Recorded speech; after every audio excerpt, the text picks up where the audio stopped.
Bienvenidos a iglesiadelinternet.com. Gloria al Señor. Dios es bueno para con nosotros. Continuamos con nuestro estudio de las cartas de Pablo. Hoy nos dirigimos a la carta a los Efesios. Nos dirigimos al capítulo 4. Allí leeremos Efesios capítulo 4 a partir del versículo 1. Yo pues, preso en el Señor, os ruego que andéis como es digno de la vocación con que fuisteis llamados, con toda humildad y mansedumbre, soportándoos con paciencia los unos a los otros en amor, solícitos en guardar la unidad del Espíritu en el vínculo de la paz. Un cuerpo y un espíritu, como fuisteis también llamados en una misma esperanza de vuestra vocación. Un Señor, una fe, un bautismo, un Dios y Padre de todos, el cual es sobre todos y por todos y en todos. ¡Aleluya! ¿Por qué razón Pablo habla específicamente aquí a que seamos solícitos en guardar la unidad del Espíritu, en guardar la paz entre nosotros? Porque anteriormente en el versículo 1 afirma que todos tenemos un llamado o una vocación. Gracias a Dios porque nos ha concedido todos los dones y talentos. El Señor nos ha capacitado a todos con un llamado o una vocación. Se nos pide que vivamos dignamente de acuerdo a esa vocación.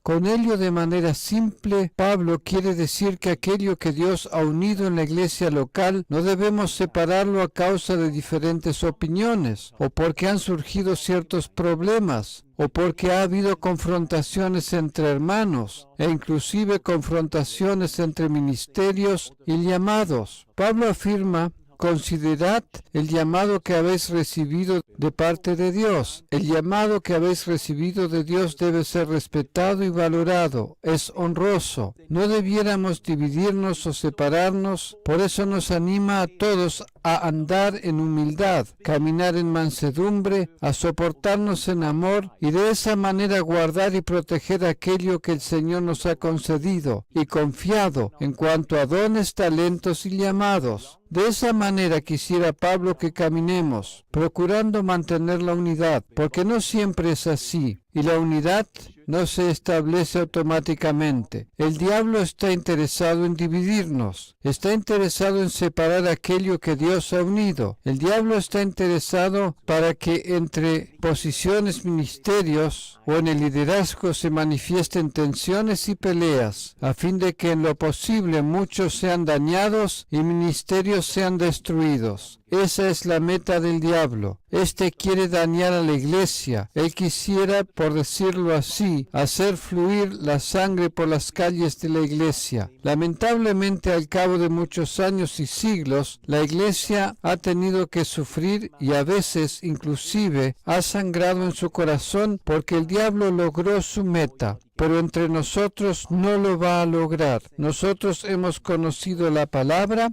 nosotros nos vamos a esforzar a mantener la unidad del Espíritu, a estar abiertos, a ser corregibles, a ser humildes y por sobre todas las cosas dejarnos corregir. Dios es bueno. Él nos concede todo aquello que necesitamos a fin de que nuestra vida en el futuro sea un éxito. Para la gloria del Señor. Gloria al Señor. Gracias por habernos acompañado. Aprópiese de esta verdad en este día. Procure mantener la unidad en el amor de Cristo. Tenga usted un día muy favorecido. Usted es profundamente amado por su Padre Celestial. Sea usted muy bendecido en este día. En el nombre de Jesús. Amén.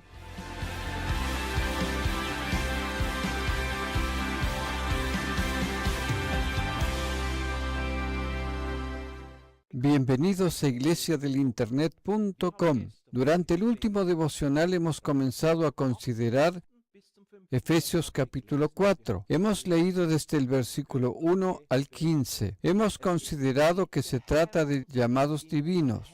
Se trata de cosas que el Señor colocó en nuestro corazón. Se trata de dones que Dios ya nos dio con nuestro nacimiento natural, más los otros dones y llamados que se establecieron simplemente a causa de que ahora estamos en Cristo. El apóstol Pablo nos dice que debemos proteger los dones y ministerios que el Señor nos ha concedido, que seamos solícitos en guardar la unidad del Espíritu en humildad, en paz y en amor, porque en los próximos versículos nos muestra el apóstol por qué razón debemos ser solícitos en proteger estos llamados y vocaciones. El diablo, que desea separar aquello que Dios ha unido sobrenaturalmente, él quisiera romperlo, destruirlo y separarlo. Y esto a través de diferentes factores, por medio de luchas, por medio de problemas, por falta de consideración, por no permitir la corrección, etcétera, etcétera. El diablo quiere sembrar desunión, divisiones y separarnos porque siempre odia aquello que Dios ha unido. Justamente eso odia el diablo, por ello quiere separarlo por la fuerza. Pero en los siguientes versículos en Efesios capítulo 4, a partir del versículo 7, contemplamos un aspecto muy importante. Yo creo que lo tenemos que considerar radicalmente. Yo utilizaré una palabra específica a fin de que se nos caigan las escamas de los ojos, que nos sean abiertos los ojos y comprendamos claramente de qué se trata. Pablo dice en Efesios 4, versículo 7, pero a cada uno de nosotros fue dada la gracia conforme a la medida del don de Cristo, por lo cual dice, subiendo a lo alto, llevó cautiva la cautividad y dio dones a los hombres.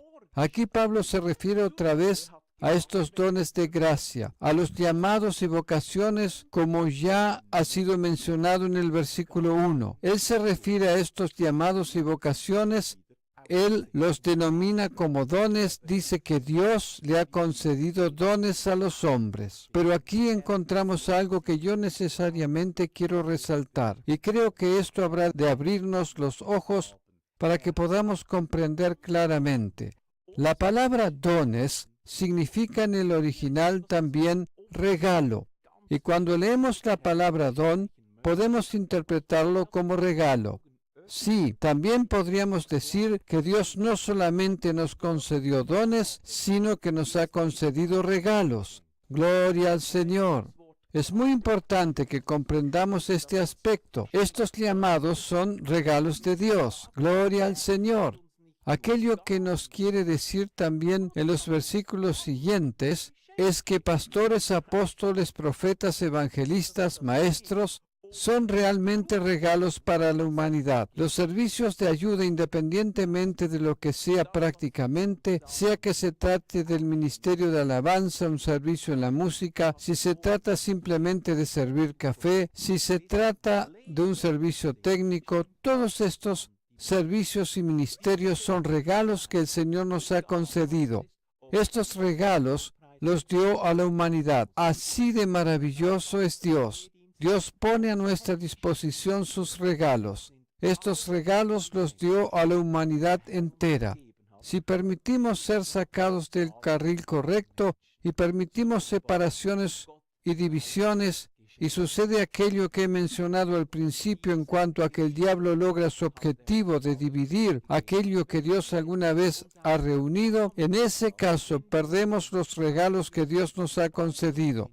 Protejamos los regalos, honremos estos regalos. Me refiero a todos los regalos que Dios nos ha dado. Ningún ministerio o servicio es más pequeño o menos honroso, pero tampoco ningún servicio o ministerio es más alto que otro. Todos son regalos del Señor. De esa manera debemos considerarlo. Usted es un regalo del Señor, y por ello este regalo tiene un lugar en el cuerpo de Cristo. Debemos desempaquetar este regalo, no solamente por nosotros mismos, sino también por causa de otras personas que podrán alegrarse en él. Amén. Permítase acompañar por esta verdad. Usted es un regalo en este día. De esa manera usted también podrá ministrar a otras personas porque Dios le ha concedido a usted regalos y estos los comparte con otras personas. Gracias por habernos acompañado. Muchas gracias. Vuelva a conectarse. Hasta el próximo encuentro.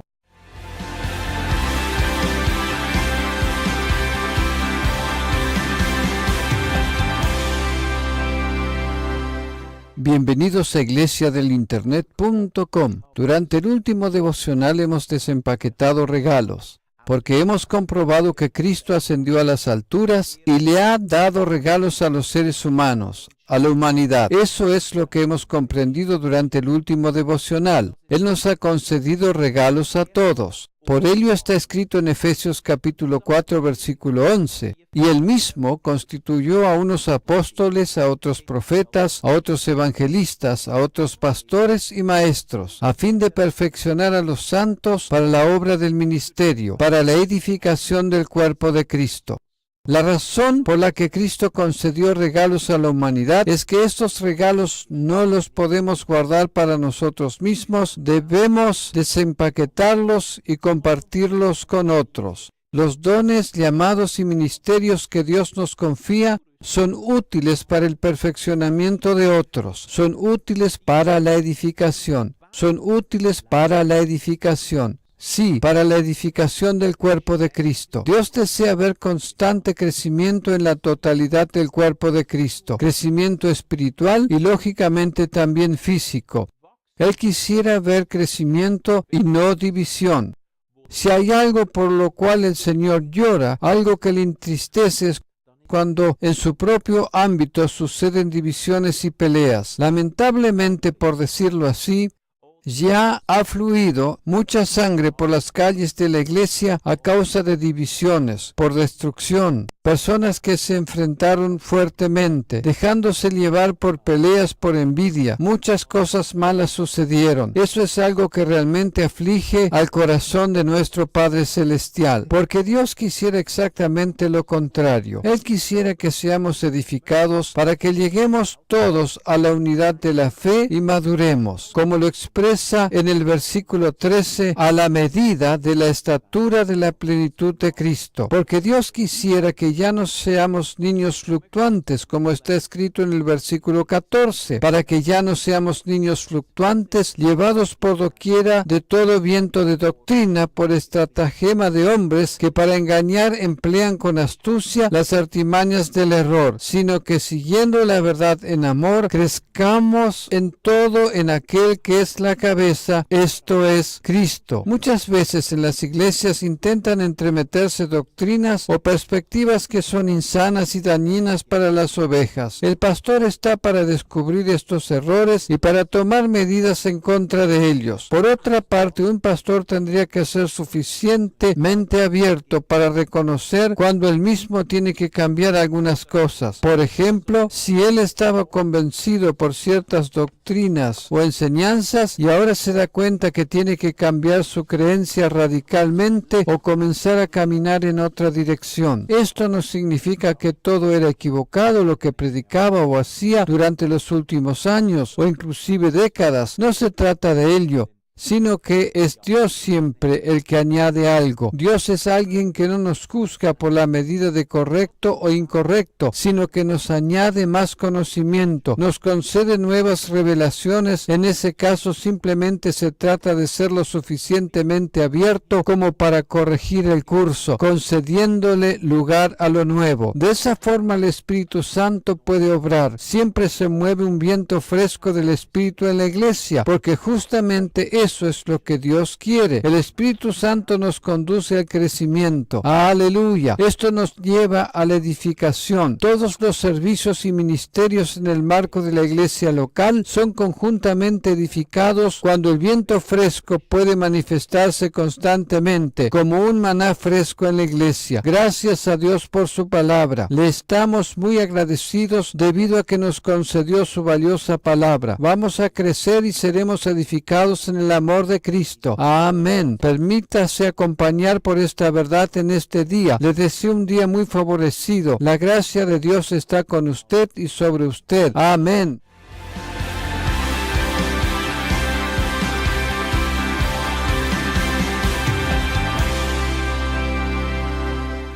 Bienvenidos a iglesiadelinternet.com. Hoy volvemos a dirigirnos a Efesios capítulo 4. Leemos allí desde el versículo 17. Será muy interesante lo que vamos a considerar. Quiero resaltar especialmente un aspecto que es para nosotros muy importante. Pablo dice en el versículo 17, esto pues digo y requiero en el Señor, que ya no andéis como los otros gentiles que andan en la vanidad de su mente. En primer término, renovamos nuestra mente por medio de la palabra de Dios. Cuando oímos la palabra de Dios, nuestra mente es renovada. Y sigue diciendo, teniendo el entendimiento entenebrecido, ajenos de la vida de Dios. Aquí el apóstol se dirige tanto a creyentes como a no creyentes. Los incrédulos no conocen la vida de Dios. Los creyentes han aprendido a conocer la vida divina y la diferencia radica en cuanto a que ellos están entenebrecidos y son ajenos a la vida de Dios. Aquellos que no conocen la vida de Dios, ellos se encuentran en la ignorancia, así como Pablo lo expresa en el versículo 18. Él sigue diciendo en el versículo 19, los cuales, después que perdieron toda sensibilidad, se entregaron a la lascivia para cometer con avidez toda clase de impureza. Mas vosotros no habéis aprendido así a Cristo. Ahora la cámara se dirige otra vez hacia nosotros los creyentes. Pablo diferencia entre los incrédulos y los creyentes. Ahora se dirige a los creyentes diciendo, no habéis aprendido así de Cristo, si en verdad le habéis oído y habéis sido por él enseñados conforme a la verdad que está en Jesús. La doctrina y la enseñanza correcta es necesaria, el alimento sano es necesario, la enseñanza es importante, eso no se discute, no podemos cambiar esa realidad. Existe el alimento correcto y sano. Ese es el trabajo de un buen pastor, que conduce a las ovejas a una jugosa pradera, los dirige para que puedan alimentarse, para que puedan crecer y no permanezcan siendo inmaduros y fluctuantes. De esa manera también comprender cómo deben conducirse en la nueva vida que han recibido en Cristo. Lo que es sumamente importante aquí lo encontramos en el capítulo 4, en la segunda parte. A partir del próximo devocional lo consideraremos más intensamente, justamente cuando se trata del viejo y nuevo hombre. Aquí en el capítulo 4, Pablo comienza a enseñar y a hablar respecto a cómo tenemos que comportarnos nosotros los cristianos. También describe cómo es el estilo de vida cristiana. Él comienza a hablar en el capítulo 4 respecto de ello, cómo es cuando somos santificados, cuando vivimos una vida en un estilo santo, cuando abandonamos las concupiscencias del mundo y cuando vivimos de acuerdo a la voluntad de Dios. Y esto quiero realzar ahora. ¿Por qué razón comienza Pablo con este tema recién en el capítulo 4? Opino que la carta de los Efesios no tiene muchos capítulos más. Se trata de 6 capítulos en total. ¿Por qué razón Pablo comienza con este tema recién en la segunda parte de esta carta? Para referirse al estilo de vida cristiana. ¿A qué se refirió mayormente Pablo durante la primera parte de esta carta? Lo mismo lo encontramos en la carta a los Gálatas, como también en las demás cartas de Pablo. Me refiero a un conocimiento muy importante y decisivo que voy a compartirles ahora. Lo habré de repetir en el próximo devocional. En las primeras partes, Pablo siempre se refiere a la gracia que hemos recibido. Él no comienza desde un principio con reglas de comportamiento cristiano. Él no comienza con indicaciones como de esta manera no tienes que vivir o así tienes que vivir ahora que eres cristiano. Nunca hace eso. Él comienza siempre con la gracia. Él enseña la gran doctrina de la gracia. Enseña que debemos vivir en nuestra relación con Jesucristo y esto por medio de la gracia. Él enseña que no nos encontramos más bajo la ley que nos dice tú no debes hacer esto, te está prohibido hacer lo otro. Él siempre viene y comienza primeramente con la gracia. Más tarde y en segundo lugar comienza con la temática del comportamiento cristiano o de la guía para la vida cristiana. Primero la gracia y luego el comportamiento cristiano. ¿Por qué han intercambiado muchos este orden? ¿Por qué razón muchos han dejado de lado la gracia y trataron de predicar en todos los aspectos posibles normas de comportamiento? ¿Por qué razón son predicadas tantas normas de comportamiento cristiano? ¿Por qué encontramos en las predicaciones tanto relacionado el comportamiento cristiano? ¿Por qué se coloca justamente eso en primer lugar? Cuando justamente en las cartas de Pablo Pablo, contemplamos todo lo contrario. Es importante que en primer lugar comencemos por la gracia y respecto a quienes somos en esta gracia, respecto a que Cristo nos ha perdonado ya todos nuestros pecados, los futuros, los presentes, como también los pasados. No es correcto comenzar por reglas de comportamiento cristiano. La respuesta es muy simple. El ser humano por naturaleza no puede cambiar su comportamiento, porque su naturaleza no lo permite. Él puede cambiar realmente su comportamiento únicamente cuando es transformado por medio de la gracia de Dios. ¡Aleluya! Este es el gran misterio en las cartas de Pablo. Primero se refiere a la gracia y luego nos enseña cómo debemos comportarnos. En el próximo devocional habremos de referirnos a algo más al respecto, justamente cuando profundicemos en la segunda parte de esta carta. Pero hoy aprópiese de esta verdad. Primero, siempre la gracia. Prediquemos primero la gracia y recién después, más adelante, enseñemos bajo la guía del Espíritu Santo cómo deben comportarse las personas. No lo hagamos a la inversa, porque ese es el camino de nuestro Señor. Dios es bueno. Le deseo un día especial, muy bendecido y favorecido. Aleluya. El Señor está con usted.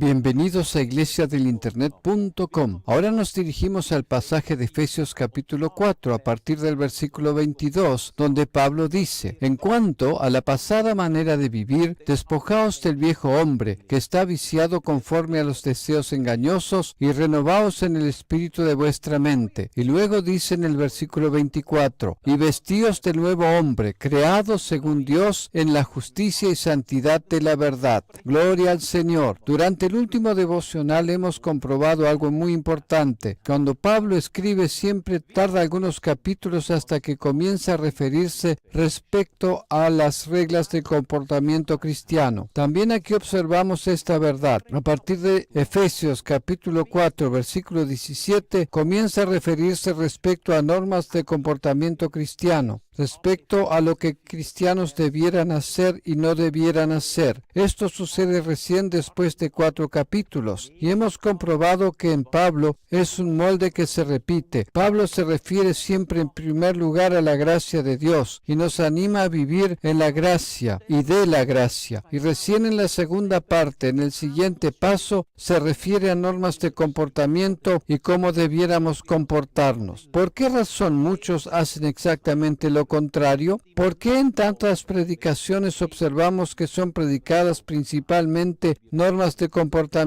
Se habla mucho de reglas de comportamiento cristiano. ¿Por qué razón oímos tanto respecto a ello y tan poco respecto a la gracia? Debiéramos referirnos a que solamente por medio de la gracia y solamente por ella podemos realmente cambiar nuestro comportamiento. ¿Por qué la mayoría no coloca este aspecto en primer lugar? Gloria al Señor. Nosotros aquí hemos cambiado el orden. Hemos colocado la gracia en primer lugar.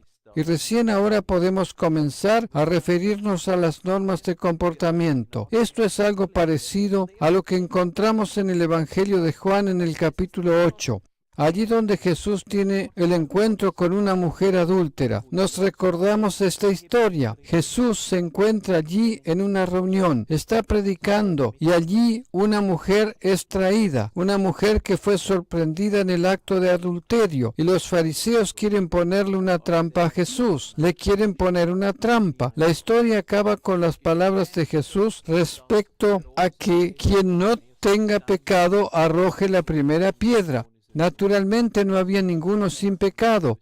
Por esa causa nadie pudo arrojar una piedra. De esa forma, la reunión se disolvió y al final solamente se encontraban allí Jesús y esta mujer pecadora. Jesús le pregunta entonces: ¿quién te ha condenado? Y le respondió diciendo: nadie, Señor. Entonces Jesús dice estas palabras decisivas. Jesús dice: ve y no peques más. Exactamente eso es lo que Pablo expresa en sus cartas. Siempre primero la gracia. Nosotros le diríamos a un pecador tal: y si tú desde ahora no pecas más, entonces no te habré de condenar. Pero Jesús dijo en primer lugar: yo no te condeno, y en segundo término le dice, ve y no peques más. Nosotros lo haríamos a la inversa. Diríamos primeramente, demuéstrame que nunca más tendrás relaciones con otro hombre. Demuéstrame primero que nunca más aparecerás en dormitorio ajeno. Demuéstrame primero ello y luego no te condenaré. Pero Jesús hace exactamente lo contrario. Jesús dice, aún en ese caso, yo no te condeno, y le dice en segundo término, ahora ve y vive una vida limpia. Exactamente eso es lo que encontramos en las cartas de Pablo. Siempre primero la gracia. En primer lugar, ninguna condenación. En primer lugar, ninguna condenación. Y recién luego, ahora ve y no peques más. Vive una vida que agrada a Dios y en santidad. Exactamente ese es el camino. En primer término, tenemos que colocar el fundamento de la gracia.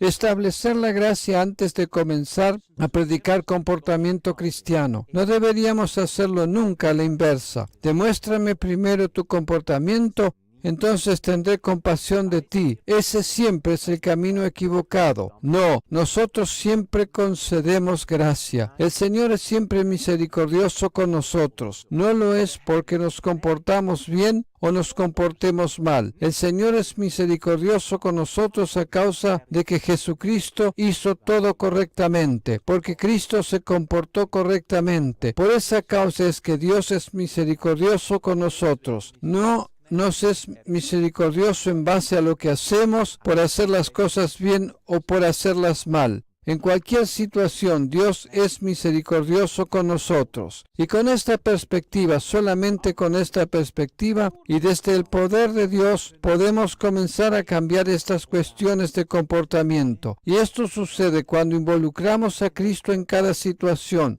Entonces nos será posible ser liberados de cosas que nos han atado y oprimido durante años, cosas que nos han esclavizado constantemente. Cambiar normas de comportamiento nos será posible recién cuando siempre pongamos en primer lugar a la gracia de Dios. ¡Aleluya! Dios es bueno. Pablo es un maravilloso escritor y nos ayuda tanto para comprender más a Dios en su gracia y amor que Él tiene para con nosotros. Gloria al Señor. Gracias por habernos acompañado. Tenga usted un muy buen día y tiempo.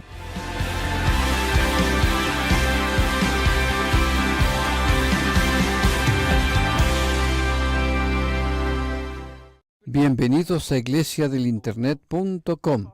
Hoy continuaremos en Efesios capítulo 4. Leeremos a partir del versículo 25 respecto a lo que Pablo nos quiere comunicar. Por lo cual, desechando la mentira, hablad verdad cada uno con su prójimo, porque somos miembros los unos de los otros. Mentira nunca es algo bueno. Tampoco existe en realidad a los ojos de Dios la así denominada mentira por necesidad. Mentira es mentira. Por ello deberíamos distanciarnos por completo de la costumbre de mentirles a las personas. Mucho peor es cuando cristianos se mienten unos a otros. Por eso Pablo dice aquí, porque somos miembros los unos de los otros. Nosotros somos miembros de este gran cuerpo de Cristo, y como estamos unidos a Cristo, estamos unidos a Él y por Él, somos miembros unos de los otros. ¿Debiéramos mentirnos unos a otros perteneciendo nosotros a Dios? Lógicamente que no. No debiéramos mentirnos unos a otros, sino comunicarnos hablando la verdad. Y luego sigue diciendo en el versículo 27, airaos pero no pequéis, no se ponga el sol sobre vuestro enojo. Aquí nos encontramos con un versículo muy interesante que Pablo menciona aquí. Acá se está refiriendo al enojo e ira plenamente humana y natural. Nosotros todos sabemos lo que es airarse. Todos hemos sentido la ira en nosotros. Nos hemos airado respecto a cosas que no sucedieron como esperábamos.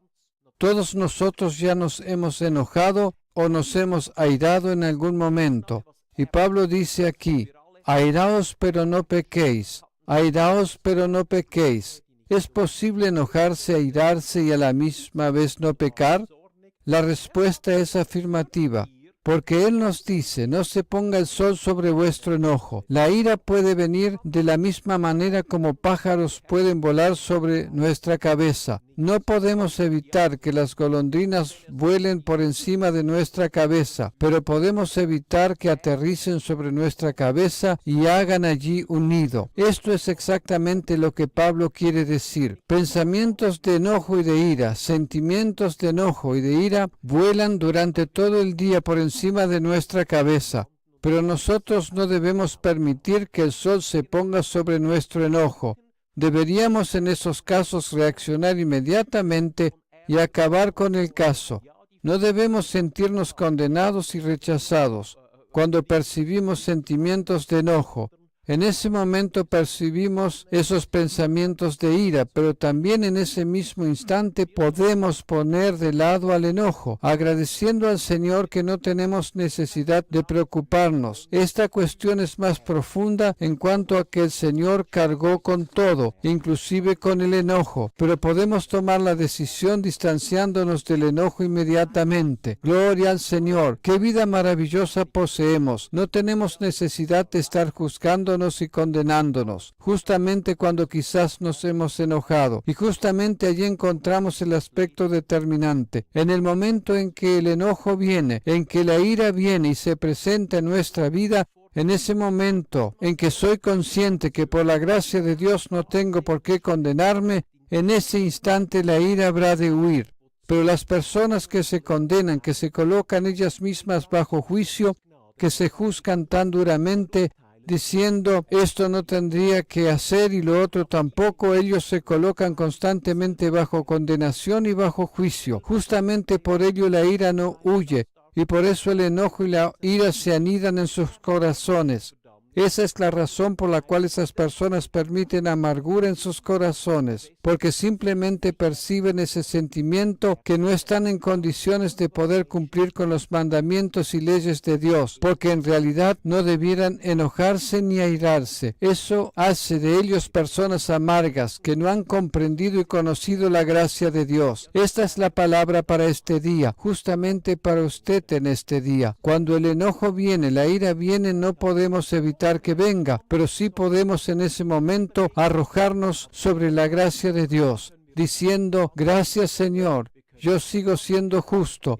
Tú no me has condenado solamente porque se presentaron pensamientos, ni porque solamente las golondrinas volaron sobre mi cabeza. Gracias porque yo soy tu justicia. Y de esa manera el sol nunca, nunca se pondrá sobre nuestro enojo o sobre nuestra ira. Esto podemos experimentarlo repetidamente. Ninguna condenación para aquellos que están en Cristo Jesús. Amén. Aprópiese de esta verdad en este día. Aplíquela porque es bueno. Eso es lo que el Señor desea. Tenga usted un muy buen día.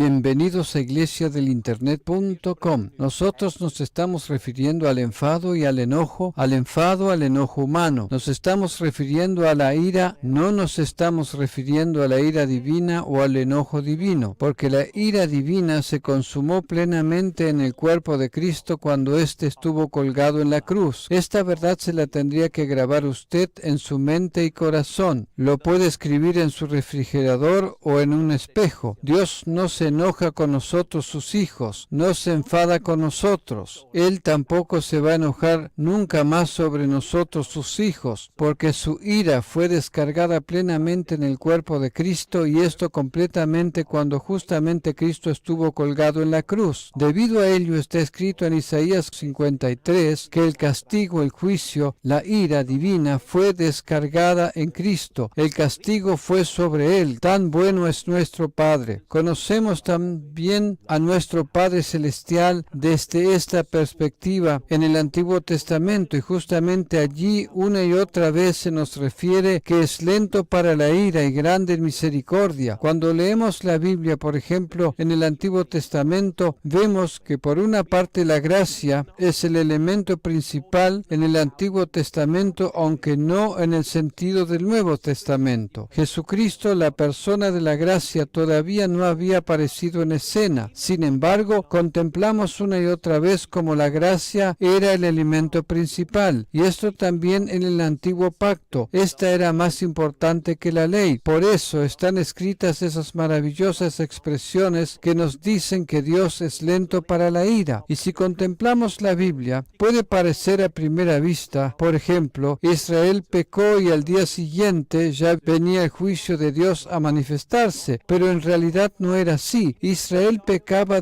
deliberadamente y volvían a pecar, y pecaban otra vez y otra vez y otra vez. Así pasaban algunos años e inclusive décadas, y recién entonces se manifestaba el juicio divino. Pero era así porque Dios es lento para la ira, de mucha paciencia y longanimidad. Tenía mucha paciencia con su pueblo, pero esta situación ha cambiado. Ahora su paciencia, su gracia es eterna y limitada. La ira de Dios se agotó por completo en el cuerpo de Jesús cuando estuvo colgado en la cruz, a fin de que la gracia no fuera nunca agotada, para que fuera ilimitada, gloria al Señor, para que fuera sobreabundante para nuestra vida. Por ello Pablo nos dice en Efesios capítulo 4, versículo 26, airaos pero no pequéis, no se ponga el sol sobre vuestro enojo. Él nos dice que cuando nos enfadamos, que no pequemos, en otras palabras, que no permitamos que permanezca durante todo el día, porque de otra manera, según el versículo 27, le concedemos lugar al diablo. Esto es exactamente lo que el Señor nos quiere decir estos días. La gracia de Dios concede lugar a Dios. El juicio, la condenación le concede lugar al diablo. Si nos sentimos juzgados y condenados porque simplemente los sentimientos de enfado y de enojo vinieron sobre nosotros, en ese caso le estamos dando lugar al diablo. Pero si por otra parte no estamos bajo juicio y comprendemos que la gracia del Señor está con nosotros, si vemos eso, entonces le concedemos lugar a Dios, le concedemos lugar a la gracia de Dios. El diablo no debiera tener lugar en nuestra vida por medio de juicio y condenación. Nosotros le quitamos el lugar en cuanto a que tenemos delante de nuestra vista constantemente la gracia del Señor. La aceptamos y la reconocemos para toda nuestra vida. Dios es tan bueno. Él nos ayuda para que podamos movernos cada vez más en el ámbito de su libertad, para ser libre completamente de cada raíz del juicio, de la culpa y de la condenación. Eso es lo que el cristianismo actual necesita, esta raíz de la condenación. La raíz de la condenación debe ser extraída. Dios es bueno, Él nos ayuda y de esa manera el diablo no tiene lugar. Entonces Dios tiene lugar para manifestar en nosotros su gracia inmensurable e inagotable. Amén. Dios es bueno. Que tenga un muy buen día.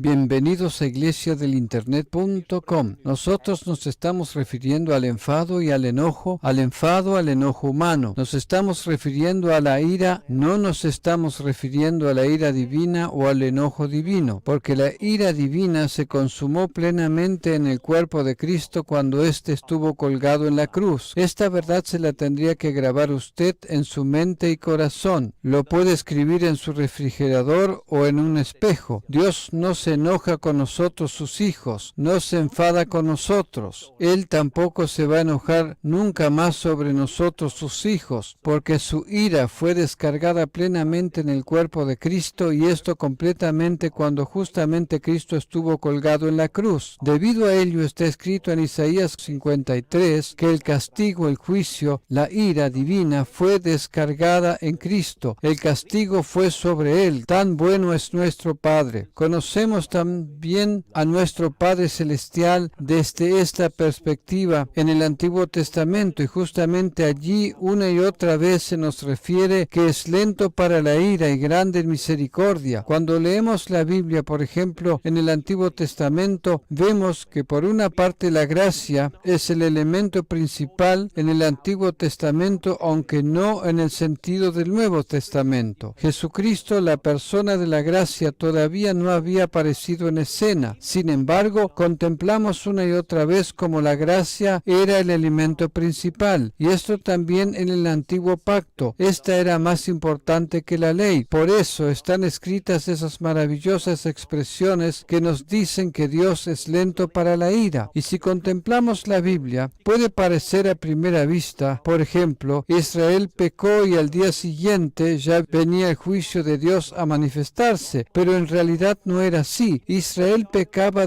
deliberadamente y volvían a pecar, y pecaban otra vez y otra vez y otra vez. Así pasaban algunos años e inclusive décadas, y recién entonces se manifestaba el juicio divino. Pero era así porque Dios es lento para la ira, de mucha paciencia y longanimidad. Tenía mucha paciencia con su pueblo, pero esta situación ha cambiado. Ahora su paciencia, su gracia es eterna y limitada. La ira de Dios se agotó por completo en el cuerpo de Jesús cuando estuvo colgado en la cruz, a fin de que la gracia no fuera nunca agotada, para que fuera ilimitada, gloria al Señor, para que fuera sobreabundante para nuestra vida. Por ello Pablo nos dice en Efesios capítulo 4, versículo 26, airaos pero no pequéis, no se ponga el sol sobre vuestro enojo. Él nos dice que cuando nos enfadamos, que no pequemos, en otras palabras, que no permitamos que permanezca durante todo el día, porque de otra manera, según el versículo 27, le concedemos lugar al diablo. Esto es exactamente lo que el Señor nos quiere decir estos días. La gracia de Dios concede lugar a Dios. El juicio, la condenación le concede lugar al diablo. Si nos sentimos juzgados y condenados porque simplemente los sentimientos de enfado y de enojo vinieron sobre nosotros, en ese caso le estamos dando lugar al diablo. Pero si por otra parte no estamos bajo juicio y comprendemos que la gracia del Señor está con nosotros, si vemos eso, entonces le concedemos lugar a Dios, le concedemos lugar a la gracia de Dios. El diablo no debiera tener lugar en nuestra vida por medio de juicio y condenación. Nosotros le quitamos el lugar en cuanto a que tenemos delante de nuestra vista constantemente la gracia del Señor. La aceptamos y la reconocemos para toda nuestra vida. Dios es tan bueno. Él nos ayuda para que podamos movernos cada vez más en el ámbito de su libertad, para ser libre completamente de cada raíz del juicio, de la culpa y de la condenación. Eso es lo que el cristianismo actual necesita, esta raíz de la condenación. La raíz de la condenación debe ser extraída. Dios es bueno, Él nos ayuda y de esa manera el diablo no tiene lugar. Entonces Dios tiene lugar para manifestar en nosotros su gracia inmensurable e inagotable. Amén. Dios es bueno. Que tenga un muy buen día.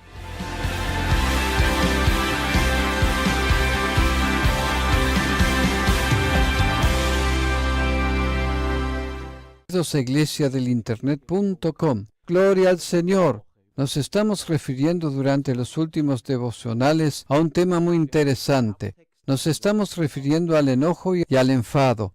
Durante los últimos devocionales nuestro pasaje ha sido Efesios capítulo 4, versículos 25 al 27. Pero en la misma relación iremos a los versículos 29 y 30. Pablo nos dice allí, ninguna palabra corrompida salga de vuestra boca, sino la que sea buena para la necesaria edificación,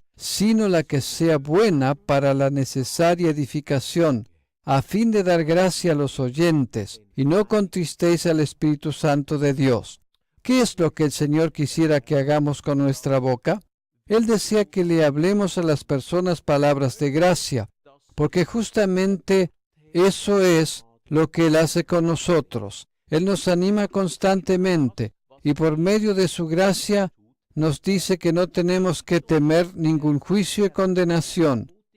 Eso significa simplemente que Dios constantemente nos quiere mostrar, demostrar, comprobar, nos quiere conducir siempre a fin de que el favor inmerecido esté sobre nuestra vida, su favor inmerecido.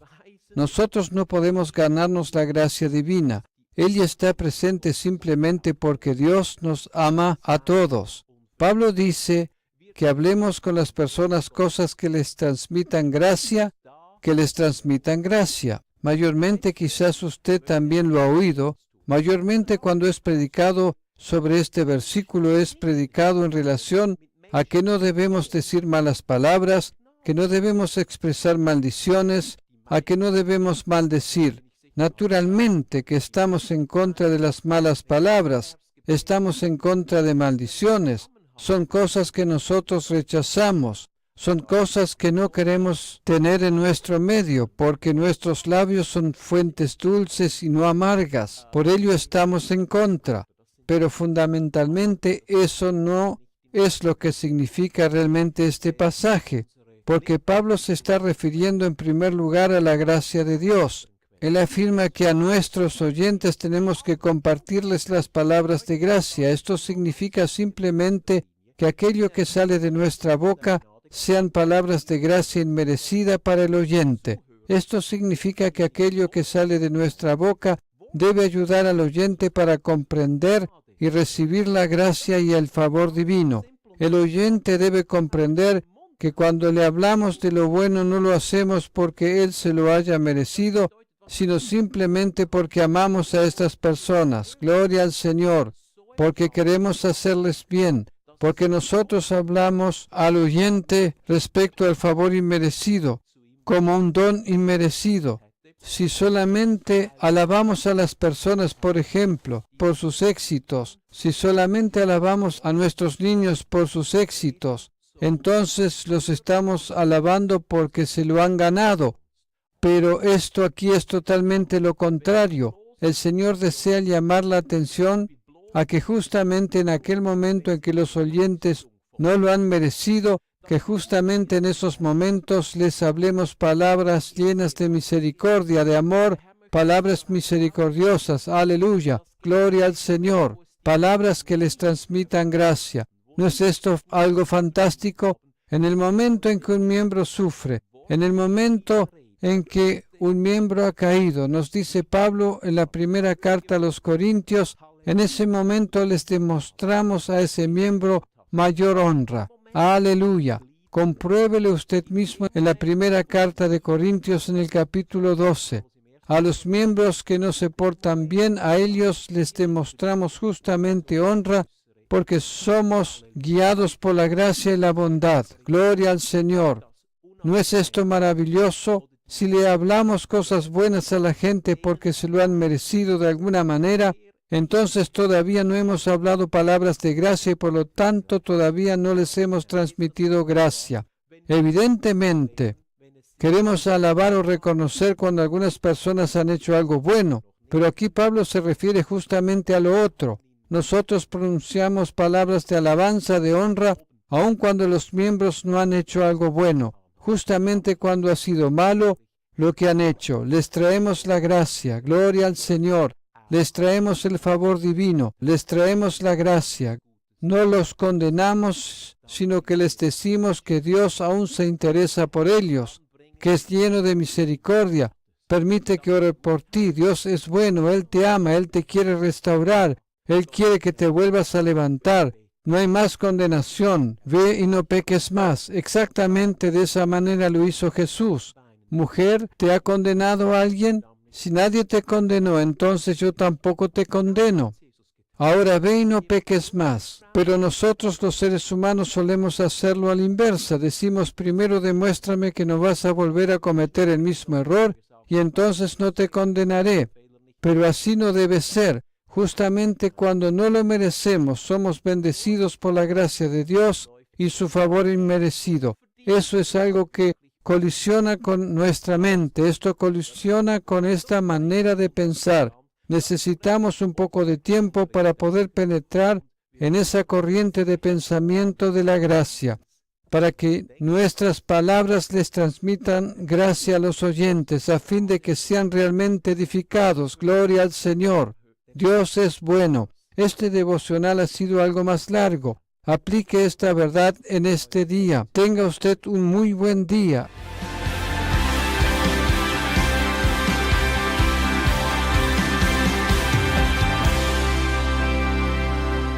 Bienvenidos a iglesiadelinternet.com.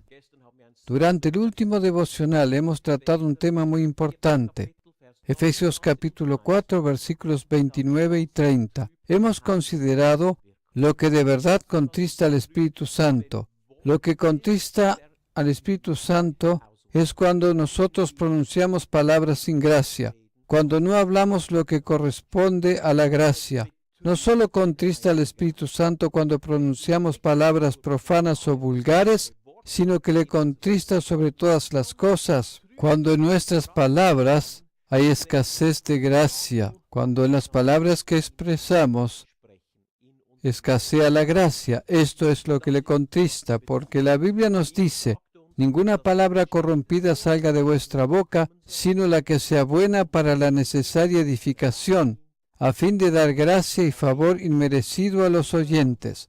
Exactamente así debiéramos de traducirlo. Todo lo que hablamos debiera transmitir a los que nos oyen el favor inmerecido, no a causa de que hayan hecho algo bueno o porque se lo hayan ganado, sino justamente porque no se lo han merecido. El Espíritu Santo se siente contristado cuando destrozamos a las personas, cuando los aplastamos por medio de la crítica. Eso es lo que contrista al Espíritu Santo.